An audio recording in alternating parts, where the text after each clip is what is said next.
एक बड़ी सुंदर कथा में कभी कभी सुनाता हूं कथाओं में कि प्रभु श्री राम जब लौट करके आए रावण को मार के, तो जनक जी महाराज ने एक पत्र लिखा और पत्र लिख करके राम जी से कहा कि हे जामाता जी, हे दामाद जी, 14 वर्ष बाद आप वन से आए हो।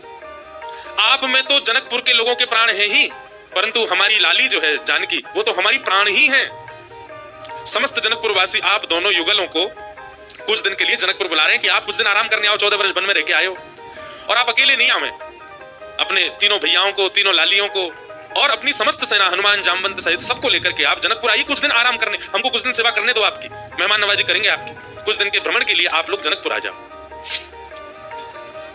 भगवान सभा में बैठे थे और सभा में बैठे बैठे जैसे ही जनक जी का पत्र आया तो भगवान ने हनुमान जी से कहा, पत्र पढ़ के सुनाओ, क्या बोल रहे हैं हमारे ससुर जी। हनुमान जी ने पूरा पत्र पढ़ा।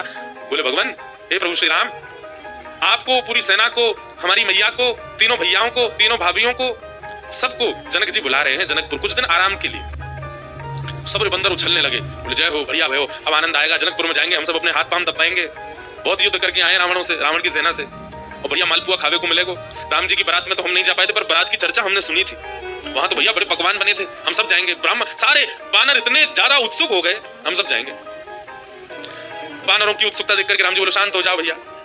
अब भाई देखो, हमारा निर्णय यह है कि जनकपुर हमारी ससुराल है और कहीं भी नाक कट जाए चलता है, पर ससुराल में हमारी नाक ऊंची रहनी चाहिए।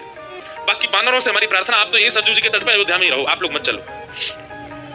जामवंत जी गए और राम जी से कहा, देखो सब बानर बहुत उदास हो गए, आप ऐसा मत करो, मैं जिम्मेवारी लेता हूं, एक पत्ता भी जनकपुर का टूटेगा नहीं किसी वृक्ष का। ले तो आगे ऊपर से इनकी काम की बात चली, सुन में आए। बोले, आपके ससुराल में एक चीज भी यहां से वहां नहीं होगी, हमारी गारंटी। राम जी बोले, भैया 100 200 300 बंदर नहीं है, करोड़ों बंदर हैं, किस किस को संभालोगे। बोले, हमारी जिम्मेवारी, मैं वचन देता हूं आपकी ससुराल में एक बात भी ऐसी नहीं होगी जिससे आपको संकोच अनुभव हो। अच्छा देखो, राम जी को संकोच की कोई चिंता नहीं है, तो लीला कर रहे थे राम जी, आनंद कर रहे थे।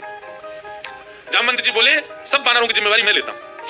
राम जी बोले, देख लो फिर हम कुछ बात होगी हम तुमसे कहेंगे। जामवंत जी बोले, आप कह लेना हमसे, बस जिम्मेवारी हमारी। ठीक है। जामवंत जी बाहर आए, बाहर आकर के सब बानरों से बोले, हाँ भैया सुनो, राजी हो गए राम जी आप सबको ले जाने के। बंदर तो छलन लगे, जय हो राजा रामचंद्र भगवान की जय हो, हमारी जामवंत जी की जय हो, अब तो जाएंगे खूब आनंद करेंगे। बोले, लेकिन सावधान, मैंने जिम्मेवारी ली है, एक पत्ता भी नहीं टूटना चाहिए जनकपुर के किसी वृक्ष का। बानर बोले, बिल्कुल नहीं टूटेगा, आप तो बिल्कुल आज्ञा करो, कैसे चलना है। बोले, सब मुझे देखो, जो मैं करूं वही करना है, जब मैं बोलूं तब बोलना है, जब मैं शांत रहूं तब, यहां तक कि श्वास भी मेरे संगी लेनी है सबको। मैं जब छोड़ूं तब छोड़नी, तब लेनी तब लेनी, मैं जब मुड़ूं तब मुड़ना, जब मैं जब देखूं तब देखना, मैं जब सोऊं तब सोना, मैं जब खांसूं तो खांसना। बानर बोले, ठीक है। राम जी बोले, एक बार हमको डेमो दिखाओ। जामवंत जी खड़े हो गए, करोड़ों बंदर खड़े सामने। जामवंत जी ने अपना उल्टा हाथ उठाया, सारे बानरों ने अपना उल्टा हाथ उठाया। जैसे परेड होती है ना 26 जनवरी को, तो हमारी मिलिट्री के जवान बिल्कुल एक संग उनके हाथ पैर चलते हैं, ये हाथ पीछे तो यही हाथ पीछे जाएगा। उनको देखो, कभी उनके पैर भी बिल्कुल समय पे आगे, समय से पीछे, गर्दन भी समय से चलेगी। वैसे मिलिट्री के जवानों की तरह से बंदर खड़े हो गए। जामवंत जी हंसे तो सबरे बंदर हंसे, जामवंत जी खांसे तो जिनको खांसी नहीं आ रही वो जबरदस्ती खांसे, जो खांसना ये जामवंत जी खांस रहे। राम जी बोले, चलो ठीक है, अब चलते हैं जनकपुर। आहा, जनकपुर की ओर जा रहे हैं। 14 वर्ष बाद वन से लौटने के बाद, राज्याभिषेक के बाद राजा रामचंद्र भगवान पूरे नगर में उत्सव मनते जा रहे हैं, जहां जहां से निकलते हैं वहीं पुष्प वर्षा हो रही है, विशाल सेना राम जी की चल रही है। पर इस पूरी यात्रा का सबसे श्रेष्ठ केंद्र बिंदु, आकर्षण बिंदु था बानरों की परेड। बिल्कुल ऐसे चल रहे हैं सीधे, जामवंत जी इधर देखे तो सब बानर इधर देखे, जामवंत जी नीचे तो सब नीचे, जामवंत जी को जामे तो सबको जामे। जैसे ही जनकपुर में पहुंचे, राम जी की सब बल्लियां लेने लगी अटारी से, हमारे पहुना आए, हमारे जमाई राजा आए, सबके नेत्र सजल हो गए। पर पूरे जनकपुर में जैसे ही बानरों ने प्रवेश किया, आहा, बानरों की ऐसी प्रशंसा, भैया कैसे सुधरे भाई। अच्छा, जामवंत जी ने सबके काजे वस्त्र भी सिलवाए थे, सब बानर बिल्कुल बढ़िया, ऊपर को आधी बगलबंदी सी पहन के, नीचे धोती सी पहन के, टोपा से पहन के चल रहे थे। कैसे, मैं तो चिंतन करता हूँ कैसे लग रहे होंगे सब, हम बंदरों के बीच में रहते हैं ना वृंदावन में। महाराज आरती का थाल ले लेकर के जनकपुर की सब नारियां आरती कर रही हैं, पर बानर नहीं उनकी ओर देखे भी। जब जामवंत जी देखेंगे तभी देखेंगे। जनक जी महाराज ने स्वागत किया और स्वागत करके खूब प्रेम से वार्ता हुई। ऊपर बोले, भैया पूरे जनकपुर में हल्ला है आपके बानरों का, कैसी सेना, लग रहा है देखते ही बनता है कि यही बानर मार सकते हैं रावण की सेना को। इतने शिष्टाचारी, इतने गंभीर, देखो इतनी बड़ी सभा में करोड़ों बानर बैठे हैं, पर सुई गिर दो तो उसकी आवाज भी आ जाएगी, पिन ड्रॉप साइलेंस। दूर बैठे जामवंत जी से हिलावे, सब बानर करें हाँ।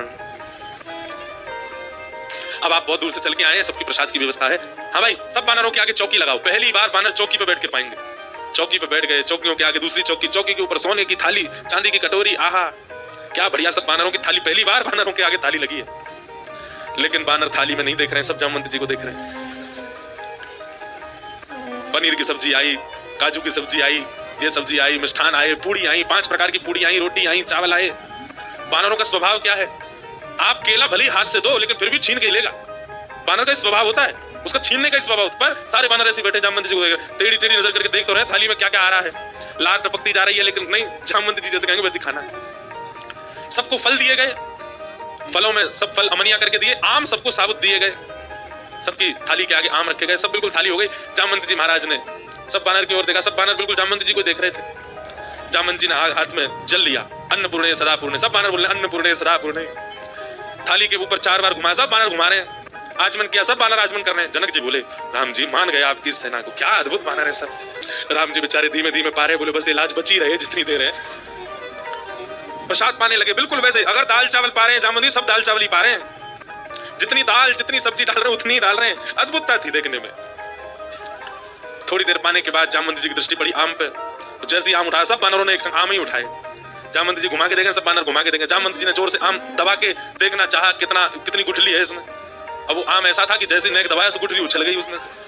अब जैसे ही गुठली उछली तो सब बानर दोनों हाथों से दबाई रहे, वो गुठली उछलनी चाहिए क्योंकि जामवंत जी की गुठली उछली है।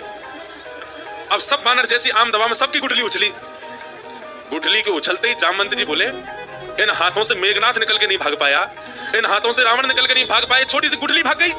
और जामवंत जी जैसे ही उछले गुठली पकड़ने को, बानर बोले हमें भी ऐसे ही पकड़नी है। और एक दूसरे के ऊपर झपट्टा मारे, महाराज यहाँ पकड़, कहीं कड़ी उछाल रहे हैं, कहीं दाल उछाल रहे हैं, पूरी उछाल रहे हैं। जनकपुर की पूरी सभा जो कि स्वर्ण मंडित थी, जो कि चांदी से मंडित थी, आज वो खीर मंडित हो गई। सब जगह कड़ी खीर उछाल उछाल करके पूरी सभा का लेपन कर दिया। राम जी नीचे नजर करके बैठे। अब तो बानरों को खुली छूट मिल गई, एक दूसरे की थाली में से ले लेके भागे। 2-4 बानर तो जनक जी की थाली उठा के भाग गए। जनक जी देखते रहे और देखते ही देखते जनक जी की दृष्टि पड़ी राम जी को। राम जी बड़े संकोच। जनक जी समझ गए ये तो भैया पूरा प्री प्लान्ड था कि सीधे सीधे चलना है, सीधे सीधे खाना है। नहीं, बानर अपना स्वभाव कैसे छोड़े। राम जी को संकोच में देख जनक जी ने उनको हृदय से लगा, बोले हम बिल्कुल अप्रसन्न नहीं है, हमको प्रसन्नता है कि इतना आनंद हुआ जनकपुर में इतने दिन बाद। आप बिल्कुल संकुचित मत हो।